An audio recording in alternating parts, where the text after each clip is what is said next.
로마서 8장 15절 말씀으로 함께 은혜 받고자 합니다. 8장은 로마서의 꽃이라 부르는 장입니다. 굉장히 중요한 장입니다. 전번 시간에 우리 성령 하나님의 예정하심, 택하심과 우리의 자유의지에 대하여 말씀을 나누었는데요.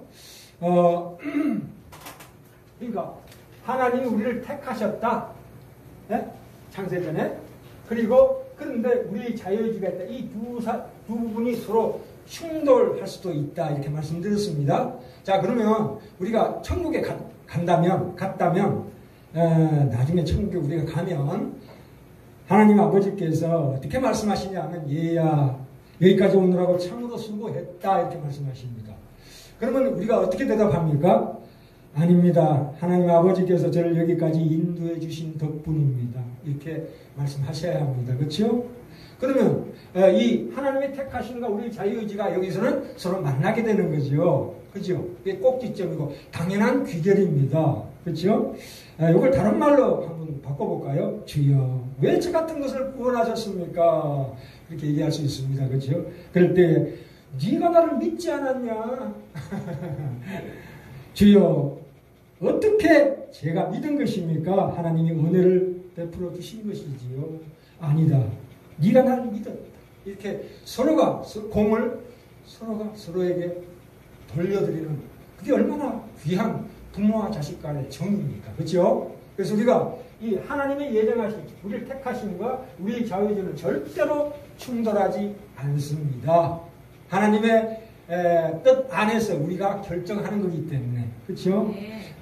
근데 이걸 이를테면 우리가 전도에는 이 예정 하나님의 택하심을 이걸 도입해가지고 써놓으시면 안 돼요.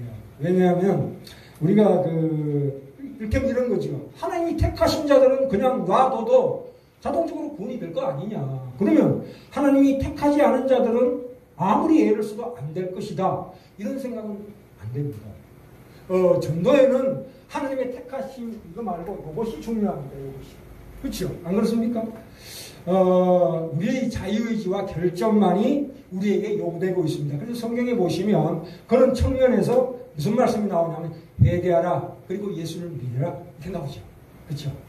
우리 자유의지와 결정을 앞에 내세우는 것이 전도의 목표입니다. 그렇죠? 그거는 우리가 그 신앙생활 속에서도 마찬가지예요. 왜냐하면 하나님이 나를 택하셨다는 것을 어떻게 우리가 알 수가 있습니까? 창세전에 나를 택하셨다는 걸 어떻게 알아요? 그것은 내가 예수를 주라 시인하는 걸 봐서 그렇구나 내가 택함 받았구나 이렇게 생각하게 되는 거죠. 그렇죠?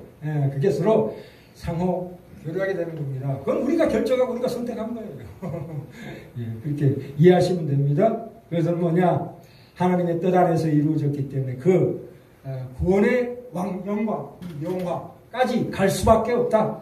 그 결과와 목적을 확실하다 하는 걸 확인케 하는 하나님의 우리를 향하신 격려와 위로입니다. 우리가 신앙생활하면서 나 자신을 바라볼 때 얼마나 좌절됩니까?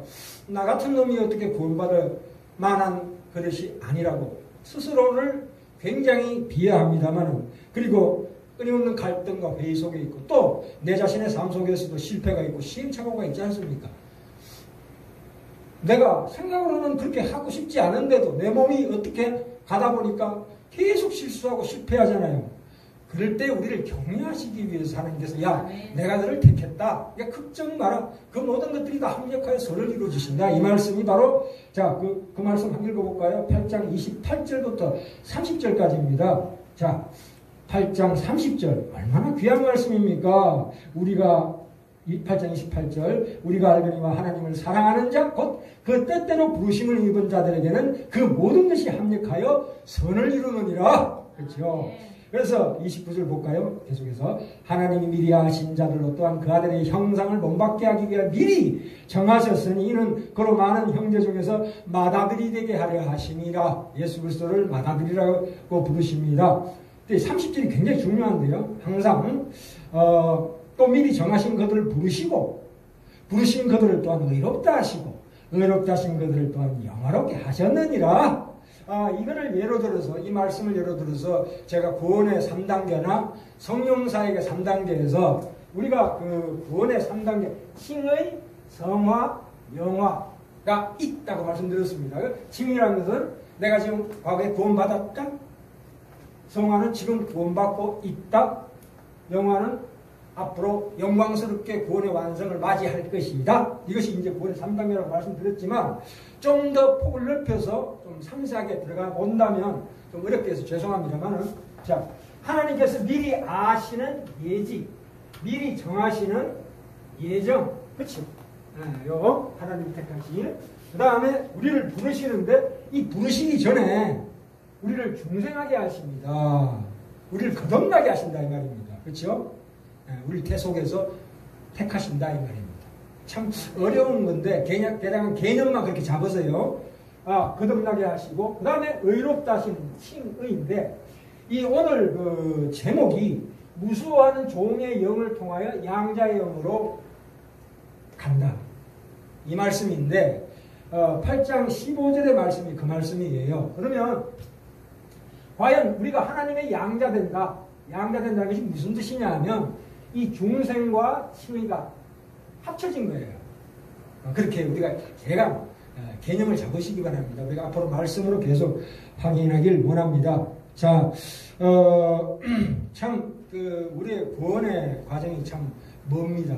그런데 우리가 하나하나 이걸 확인해야 합니다. 그렇죠?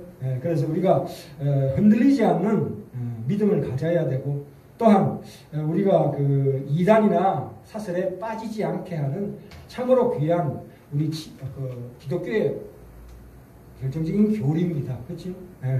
우리가 이 양자가 된다는 것은, 이 양자됨이라는 것은 무슨 뜻이냐면 아들로 정한다 이 뜻입니다. 아들로 정한다 우리를.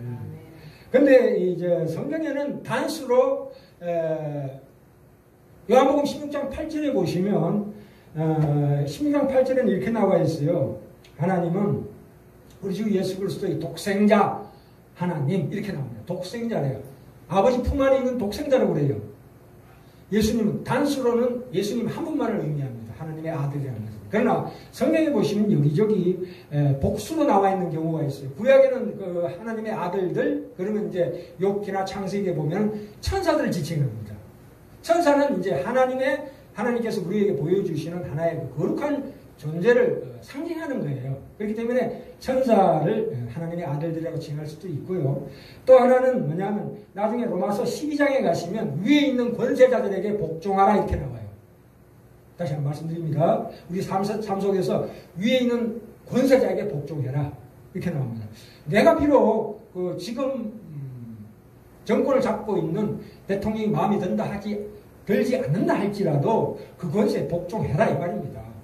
왜요? 그 권세는 하나님이 주신 거예요. 하나님이 이 땅을 다스릴 때에 잘못된 위정자가 권세를 부릴 때도 그 하나님이 일부 허용하셨어요. 그렇게 해라고 허용하셨기 때문에 그 사람이 권세를 부리는 거예요. 그 사람 본인은 모르지만 하나님께서 그걸 허용하셔요. 왜요?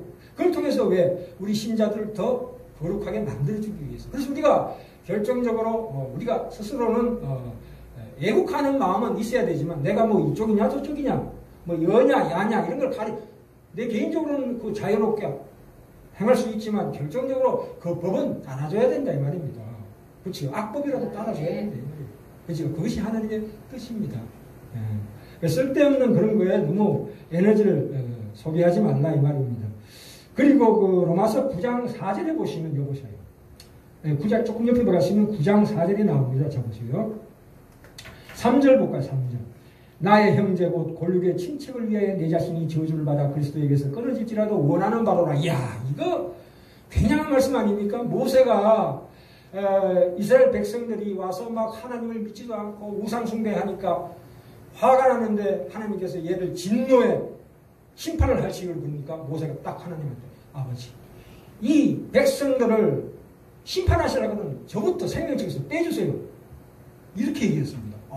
이거는 정말 하나님의 마음입니다. 그죠? 옳고 그름을 떠나서 참 기가 막힌 하나님의 말씀, 마음을 표현한 거예요. 내가 내 골육에 그게 끊어질지라도, 내가 저주를 받을지라도 이 사람들을 위해서 내가 희생하겠다는 그 마음 아니겠습니까? 참 얼마나 귀합니까? 그죠? 우리가 이 15절에 보시면 이상합니다. 아니, 말씀이 이상해요. 너희는 다시 무서워하는 종의 영을 받지 아니하였고 양자의 영을 받았으므로 아바 아버지라 부르짖느니라. 한번 보세요. 너희는 다시 무서워하는 종의 영을 받지. 그러면 예전에 받는 관계가 있어야 된다 이 말입니다. 이게 자세히 보시면 그죠? 다시라는 얘기가 나오네. 다시. 그렇죠? 이게 무슨 얘기냐면 보통 우리가 무서워하는 종의 영이라는 것을 생각해보면 언뜻 떠오르는 생각이 아니 이거 불신자들이 받는 거 아닌가 이렇게 생각합니다. 믿지 않는 자들이 이런 상태에 있지 않는 거 아닙니다. 이거 오해하시면 안 돼요. 우리가 이 예수 믿지 않는 저 바깥에 있는 불신자들에게 복음을 전해보면 그게 뚜렷이 드러납니다. 뭐라고 합니까? 당신은 죄인입니다. 예수 믿으세요. 그러면 내가 왜 죄인이에요? 이렇게 나와요. 그렇죠? 안 그렇습니까? 자기네들은 죄인이 아니라고 대답합니다. 분명히. 또한 지옥에 간다 그렇게 하면 그러면 지옥에 나 가겠다 이렇게 나와요. 하나님 믿으라. 하나님 믿느니 내 지옥을 믿겠다 이렇게 나옵니다. 전혀 이 무서워하는 종의 영이라는 것은 불신자들에게 해당되는 게 아니고 믿는 신자에게 하는 말씀입니다. 그죠? 자, 27장 9절 볼까요? 27장이 아니라 7장 9절 볼까요? 7장 9절. 이 8장이 나오게 된 배경에 7장이 있습니다. 7장 9절 볼까요? 7장 9절에 보세요. 자, 이 굉장히 귀한 말씀 나오는데요. 7장 9절에 보시면 전에 제가 읽겠습니다. 7장 9절. 전에 법을 깨닫지 못할 때는 내가 살았더니 이게 무슨 얘기냐면 자 보세요. 자, 저를 봐주시겠습니까? 자, 전에 법을 깨닫지 못할 때는 내가 살았더니 이 말은 이 율법을 얘기합니다. 율법. 율법이라는 게 뭡니까? 우리 쉽게 계명이라고 그러는데 십계명이 있죠. 거기에 중요한 대목이 뭐냐면 살인하지 말라는 대목이 나옵니다. 살인하지 말라. 그런데 신약시대에 와서 예수님께서 살인하는 것뿐만 아니라 네 마음에 누군가를 미워하면 그것이 법에 저촉이 된다 이 말입니다. 법에 저촉이 되면 어떻게 돼요? 심판받는 거예요. 그죠? 남을 미워하는 그 마음이 살인하는 마음과 똑같다 이 뜻입니다. 살인하는 것은 열매고 그 뿌리는 미움이다 이게. 그러면 그 미움이라는 것은 남을 미워하는 것뿐만이 아니라 내가 나 자신을 미워하는 것도 그건 법에 저촉이 되는 거예요. 누군가는 자기 자신을 미워하고 용서하지 못해서 그냥 자살한 거 아닙니까? 그런 분들이 많죠. 그거는 법에 미촉이 돼. 하나님의 법에 정면 충돌하는 겁니다. 그래서는 안 돼요. 내가 나 자신도 용서할 줄 알아요. 안 그렇습니까? 그게 하나님의 법이에요. 하나님의 법에 딱 걸렸다. 그러면 여지없이 심판받는다. 이걸 깨닫는 자가 신자다 이 말입니다. 그죠? 그래서 자 보세요. 전에 법을 깨닫지 못하는 내가 살았더니 그래 나만큼만 해라 이렇게 나오잖아요. 아니 십계명을 갖다 댔더니 뭐라고 얘기합니까? 유대인들이 바리새인들이 나는 그래도 하나님을 믿었다. 성전에 가서 예배도 드렸다. 나만큼만 해라. 저 사람보다 내가 낫지 조금. 이렇게 생각하는 것이 그것이 아니다. 지가 살았다고 그래요. 나는 괜찮다. 율법 아래 내가 어느 정도는 괜찮다. 이렇게 생각하는 것이 바로 이 율법을 진정으로 깨닫지 못할 때는 내가 살았다는 뜻입니다. 근데 이 계명이 이르면 뭐라고 나옵니까? 죄는 살아나고 나는 죽었도다. 야, 이 고백이 나와야 된다 이 말입니다. 아멘. 나는 나 자신은 절대로 나 자신을 구원할 수 없는 존재구나. 하나님의 심판을 받아 마땅하다. 하나님의 진노로 말미암아 내가 심판받아 마땅하다. 그래서 뭡니까? 신자는 예수 그리스도의 십자가에 있는 이 십자가라는 게 뭡니까? 말하자면 하나님의 진노예요. 하나님의 진노의 표현이에요. 우리의 모든 죄를 예수 그리스도 십자가 한 분에게 다 담당시키시고 그를 향해서 그 죄를 향해서 하나님의 진노를 바란 것이 바로 십자가입니다. 그렇죠? 그래서 우리가 제일 먼저 예수를 믿는다 할 때 제일 먼저 나타나는 성령의 사역, 성령이 우리가 오셨잖아요. 우리 속에 있을 때 제일 먼저 하시는 성령님의 사역이 바로 이거예요. 하나님의 진노를 깨닫게 하십니다. 예. 그래서 하나님의 진노를 우리로 체험케 하시는 성령의 사역을 우리가 반드시 확인해야 합니다. 그래 그 마음이 뭐예요? 저 뒤에 볼까요? 7장 24절 볼까요? 제일 마지막에 7장 24절 이 바울이 고백합니다. 오호라 나는 공고한 사람이로다. 이 사망의 몸에서 누가 나를 건져내랴 이렇게 나옵니다. 그죠? 이 고백이 있어야 된다 이 말입니다. 우리가 기도할 때는 하나님의 은혜를 받을 때 항상 가장 첫 번째 나오는 고백은 저는 죄인입니다. 이게 나와야 돼요. 그게 나와야 그 다음에 다가오는 성령의 사역, 그 체험이 진실로 영광스러운 체험이 될 수가 있습니다. 이것이 없으면 큰일 납니다. 우리가 그 마태복음 13장에도 그게 나옵니다. 씨를 뿌렸는데 보세요. 천국의 비유를 씨 뿌리는 비유로 나왔습니다. 그런데 그러면 천국에 대해서 하나님이 알려주시길 원하시는데 그 씨를 막 뿌려요. 아무나 뿌린다고요. 천국이 여기 있노라 와라 회개하고 예수를 믿으라는 그 씨를 왕창 뿌리는데 어떤 거는 길가에 떨어져요. 길가에 떨어지는 건 어떻게 됩니까? 새가 와서 주워먹죠. 이건 싹을 낼 수가 없는 거예요. 그런데 간혹 돌밭에 떨어지는 것도 있어요. 돌밭에는 비록 돌밭에 떨어졌지만 그래도 뿌리 생명이니까 씨가 쏙 들어가서 그래도 싹은 냅니다만은 이게 얼마 못 가서 죽습니다. 그렇죠? 안 그렇습니까? 또 뭡니까? 가시떨기 나무, 가시에 떨어진 것도 조금 싹이 떴다가 이게 열매를 못 맺고 그냥 죽어버립니다.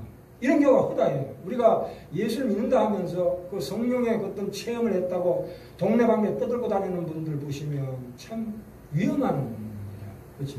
그렇게 떠들 게 아닙니다. 저는 죄인입니다라는 그런 겸비한 마음이 있으면 절대로 그거를 자랑 삼아 얘기하지 않아요. 우린 자랑할 수가 없어요. 나는 남들에게 열등감을 느낄 필요도 없고 남들보다 우월감을 가질 필요도 없다 이거예요. 그게 바로 십자가다 이거예요. 나 억울할 거 없다. 그렇다고 해서 내가 그 사람들보다 못한 것도 아니다. 그게 바로 십자가예요. 이 십자가를 통과한 참으로 우리 믿음이 돼야 합니다. 자, 이 얘기가 참 이 성령으로 말미암지 않고는 어느 누구도 자신의 지금 현재 현실을 직시하고 자신의 형편, 내가 죄인임을 깨달아 무서워하고 두려워하는 하지 않습니다. 신자기 때문에 무서워하고 두려워하는 거예요. 그렇죠? 그래서 이게 얼마나 귀한 이 양장애로 가는 가장 중요한 첫 단계입니다.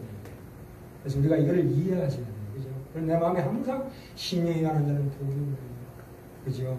우리가 기쁨, 물론 부수적으로 기쁨이 다가오지만 기쁨이 이전에 먼저 내 마음이 심령이 가난하고 내가 하나님 면전 앞에 서 있다는 의식을 심어주는 그런 마음이 있는 분이 신자예요. 아멘. 진정한 택함 받은 신자라고. 그렇죠? 우리 그것을 잊지 말아야 합니다. 참 귀한 말씀입니다. 왜냐하면 이 성령께서 오셔서 하시는 일이 이거예요. 첫 번째 하는 일이 이거예요. 그래서 요한복음 16장 8절에 예수님이 돌아가시기 전에 보혜사 성령님이 내가 가고 나면 하늘로 가고 나면 성령님이 오셔서 너희들로 하여금 죄에 대해서 의에 대해서 심판에 대해서 세상을 책망하시리라 이렇게 말씀하셨습니다. 그죠? 성령 사역의 첫 번째 사역은 바로 무서워하는 종의 영의 사역입니다. 그래서 이것을 항상 우리가 명심해야 합니다. 그래서 우리는 참으로 이 율법이란 것은 참으로 우리가 그 초등교사 역할을 합니다. 이 율법이란 것은 이 율법에 대해서 정확하게 나와 있는 대목이 좀 어렵지만요. 갈라디아서로 가볼까요? 뒤에 책까지 꽂아놨습니다. 이 율법이 뭐냐? 갈라디아서 한번 가볼까요? 지금 무서워하는 종의 영이라는 게 과연 뭔가를 볼까요? 자, 갈라디아서 3장 24절 볼까요? 3장 24절. 자, 제가 읽겠습니다. 이같이 율법이, 그렇죠? 아까 말씀드린 거 율법이 우리를 그리스도에게로 인도하는, 세번역에는 초등교사라고 나옵니다. 근데 제 성경은 오래된 성경이라 몽학선생입니다. 몽학선생. 이게 무슨 뜻이냐가 어디 나오냐면, 이게 대한, 대답이, 그 해석이 4장 1절부터 7절에 있습니다. 4장 1절부터 한번 볼까요? 제가 읽겠습니다. 4장 1절부터 7절까지 우리에게 하는 이 무서워하는 종의 영이 과연 뭐냐? 이것에 대해서 제가 읽겠습니다. 잘 보셔요. 내가 또 말하노니 유업을 이을 자가 모든 것의 주인이냐. 그렇죠. 우리는 하나님의 유산을 받을, 기업을 받을 자녀입니다. 그렇죠. 이 유업을 이을 자의 모든 것이 주인입니다. 우리는 주인. 그러나 내가 어렸을 때는 종과 다름이 없어서, 그렇죠? 종과 다름이 없어서 그 아버지의 정한 때까지 후견인과 청지기 아래에 있나니 이를테면 전문 노예가 주인의 자식을 가르친다 이겁니다. 전문 노예가 선생, 그렇죠? 초등교사. 예. 그래서 3절에 이와 같이 우리도 어렸을 때는 이 세상 초등학문의 아래에 있어서 종노릇하였더니 이렇게 나와요. 그렇죠? 분명히 무수한 종노릇하는 단계가 있다 이 말입니다. 그죠? 그 다음에 4절에 보시면 이제 때가 참에 하나님이 그 아들을 보내사 여자에게서 나게 하시고 율법 아래 나게 하신 것은 율법 아래 있는 자들을 이 율법 아래 묶여있는 자 나는 죄인이다 하는 자들을 해방시키기 위해서 속량하시고 우리로 아들의 명분을 얻게 하려 하심이니라. 너희가 아들인 거로 하나님이 그 아들의 영을 우리 마음 가운데 보내서 자 그래서 이 무수한 종의 영을 체험한 신자가 바로 양자의 영을 체험하게 되는 거예요. 너는 내 아들이다. 인쳐주는 거예요. 그죠? 아빠. 아바가 아빠입니다. 아빠. 아람으로 아빠예요. 아빠. 가장 가까운 관계다. 그러므로 내가 이루는 종이 아니요 이제 아들이니 아들이면 하나님으로 말미암아 유업을 이을지니라 이렇게 나옵니다. 그죠? 예. 조금 이해가 되십니까? 아멘. 예. 참 다시 한번 말씀드립니다. 내가 율법을 받았을 때, 십계명을 받았을 때 내가 살았다. 나 정도만 해라. 이거는 아니다 이거예요. 주여 그렇습니다. 저는 참으로 내 형편이 얼마나 비참한 지경인지 모릅니다. 아무리 내가 미워하지 않으려고 해도 끊임없이 솟아오는 죄가 올라옵니다. 이걸 고백해야 합니다. 그죠? 그래 내가 참 그 형편에 처한 줄을 내가 안다는 거죠. 참 이것은 뭐 양심이나 어떤 정신 상태를 얘기하는 것이 아니라 정말 실제적으로 우리한테 주어지는 이게 구원의 확신이에요. 구원의 확신을 다른 데서 찾을 필요가 없습니다. 어느 날 갑자기 환상으로 하나님 내 앞에 나서서 야, 너 진짜 잘하고 있다. 이렇게 말씀하시기를 난 기도하지만 그런 기도 안 들어주시는 하나님. 왜? 구원의 확신을 어디서 찾아야 합니까? 바로 여기에서 찾아야 합니다. 아멘. 무서워하는 종의 영. 이 마음이 들면 들수록 더 깊어지면 깊어질수록 구원에는 더 풍성해지는 거예요. 예. 그래서 이 7장 보시는 김에 계속 봐야 되는데요.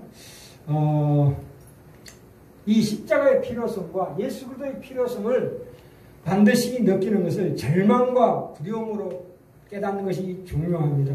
오늘날 우리 교회가 하나님을 믿는다 하면서도 나의 기쁨이나 소원을만을 위해서 하나님을 믿는 경우가 있습니다.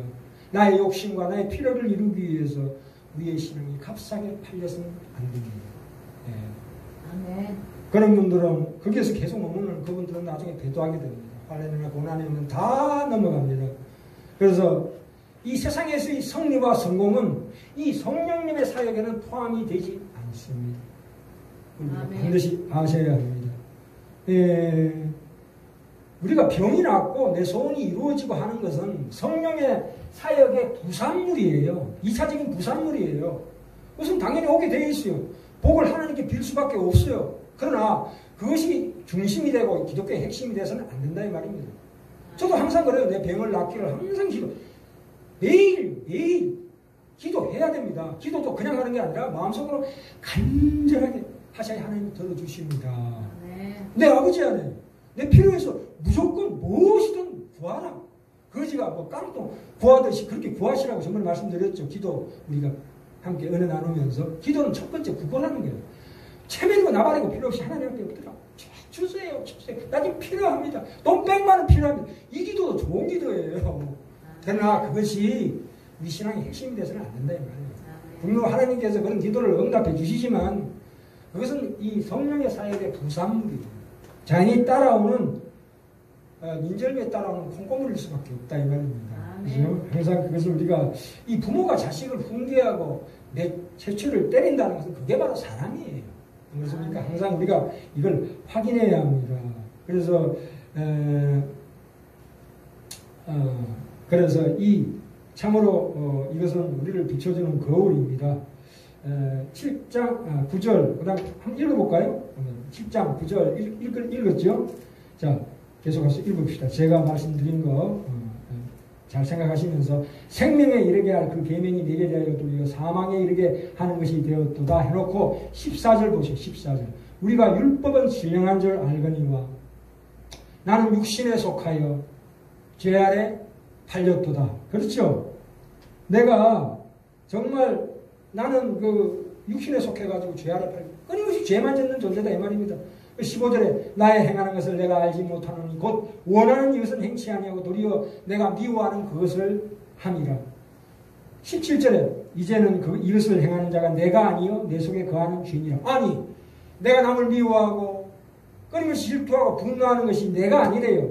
그것은 뭡니까? 내 속에 거하는 죄다 이 뜻입니다. 그죠? 죄의 뿌리가 그만큼 깊다 이 말입니다. 18절 내 속 곧 내 육신에 선한 것이 거하지 아니하는 줄을 아노니 원함은 내게 있으나 선을 행하는 것은 없노라. 내가 원하는 바 선은 하지 아니하고 도리어 원치 않는 바 악은 행하는도다. 20절 만일 내가 원치 않는 그것을 하면 이를 행하는 자가 내가 아니요 내 속에 거하는 죄니라. 그러므로 내가 한 법을 깨달았노니 곧 선을 행하기 원하는 나에게 악이 함께 있는 것이로다. 내 속사람으로는 하나님의 법을 즐거워하되 내 지체 속에서 한 다른 법이 내 마음의 법과 싸워 내 지체 속에 있는 죄의 법 아래로 나를 사로잡아 놓은 것을 보는도다. 오호라 나는 공고한 사람이로다. 이 사망의 몸에서 누가 나를 건져내랴? 건져내랴? 하고 나는데 바로 어디로 갑니까? 일로 가버려요. 보세요. 25절 우리 주 예수 그리스도로 말미암아 하나님께 감사하리로다. 예. 그런즉 내 자신이 마음으로는 하나님의 법을 지금도 그래요. 비록 하나님의 자녀로 칭함을 받았지만 아직도 마음으로는 하나님의 법을 육신으로는 죄의 법을 섬기노라 이렇게 나오세요. 아니 근데 이걸 받았으면 달라져야 되는데 안 달라진다 이 말입니다. 자, 그 계속해서 8장 1절 볼까요? 자, 이게 가장 중요합니다. 이게 아니 그러면 내가 무서워하는 종의 영을 받았을 때하고 양자의 영을 하나님의 자녀로 칭했을 때하고 뭐가 달라져야 되는데 아무도 달라진 게 없다 이거예요. 8장 1절에 그 얘기가 나옵니다. 그러므로 이제 예수 그리스도 안에 있는 자에는 결코 정죄함이 없나니 이는 그리스도 예수 안에 있는 생명의 성령의 법이 죄와 사망의 법에서 너를 해방하였습니다. 이게 구원입니다. 자 보세요. 내가 과거에는 고아에 있을 때는 아무리나 죄를 지었는데 이제 부모 안에 들어오니까 이건 죄를 옛날에 고아 시절에 하던 버릇이 있잖아. 그죠? 아니 거지를 데려다가 왕자를 시켰는데요. 거지 때 하던 짓거리 다 하는 거야. 막 힘뱉고 아무데나. 그래도 왕자는 왕자예요. 누가 건드려 그걸. 꿈꾸는 대신도도 아이고 왕자님 그러지. 그게 하나님의 자녀의 특권이에요. 우리가 죄를 짓는 것은 하나님께서 절대 심판하지 않는다. 정죄하지 않는다. 단 매는 때린다. 그래서 안심하시기 바랍니다. 우리는 하나님 앞에 이제 이 8장 1절에서 그러므로 이제 예수 그리스도 안에 있는 자에게는 결코 정죄함이 없다. 아까 그 무서워하는 종이에요. 하나님의 진노가 없어졌다 이거예요. 없어졌다. 완전히 그냥 날아가 버렸다. 왜? 뭘로 말미암아? 우리 주 예수 십자가의 은혜로. 이게 우리 복음의 가장 중심된 핵심입니다. 그죠? 참 조금만 더 할게요. 이 중세 시대에 우리가 기독교가 굉장히 타락했잖아요. 그래가지고 그때 르네상스 문의 부흥이 일어났습니다. 그래서 인간이란 게 이 못 배워서 죄를 짓는다 해서 이제 교육을 강조해서 교육, 그죠? 자유평등 박애를 기치로 해서 그래서 배우지 못해서 죄를 지었다 해서 무지해서 죄를 지었다 해서 이제 교육을 잘 시키자. 죄 안 짓게 하기 위해서 환경을 좋게 하고 그래서 인간의 이 심리를 잘 유도해가지고 이 심리학이죠, 심리학.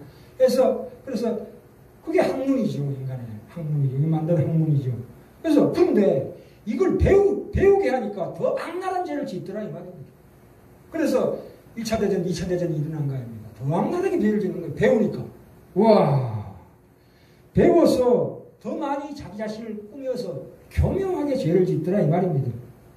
지금은 죄 짓는 모습을 저 사람이 죄인인가 아닌가를 판단하기가 굉장히 어려운 시대예요. 분명히 그 사람은 큰 죄를 지을 때 그거를 빠져나갈 구멍을 항상 마련해. 교묘하게. 그러니까 저 사람이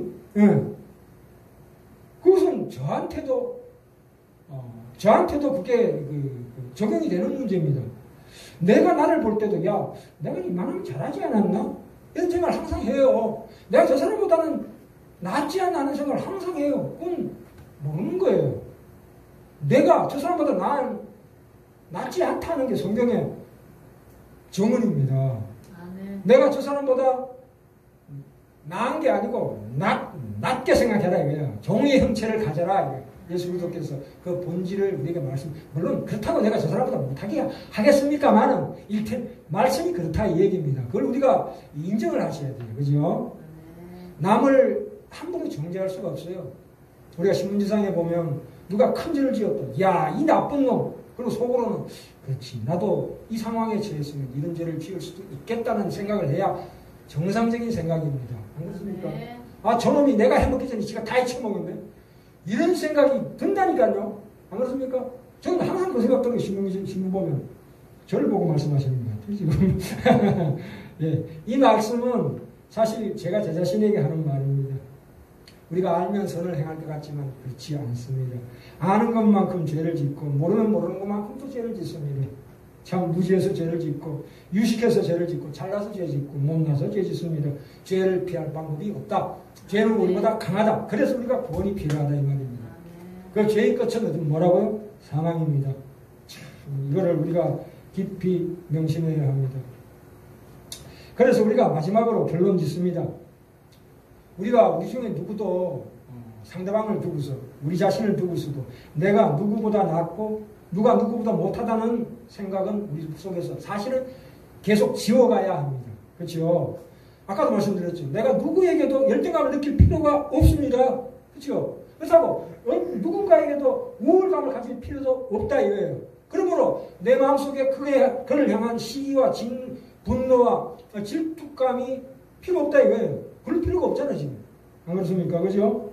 그래서 우리가 이런 우리가 억울하다, 약오르다 하는 생각들은 다 죄의 열매라고, 죄는 열매라고 그러지 않습니다. 죄의 삭시라고 그러죠. 그죠? 그래서 그런 것들을 바라볼 때 참으로 이 세상이 주는 이런 죄가 주는 우리의 시험을 우리가 능히 이길 수 있는 하나님의 양자형을 주셨다. 이걸 이해하시고 10번 아니라 한 번이라도 한번 시도를 해보시라 이 말입니다. 왜? 하나님께서 우리로 그 마음을 극복하게 하시는 힘을 주시는 거예요. 그게 영광스러운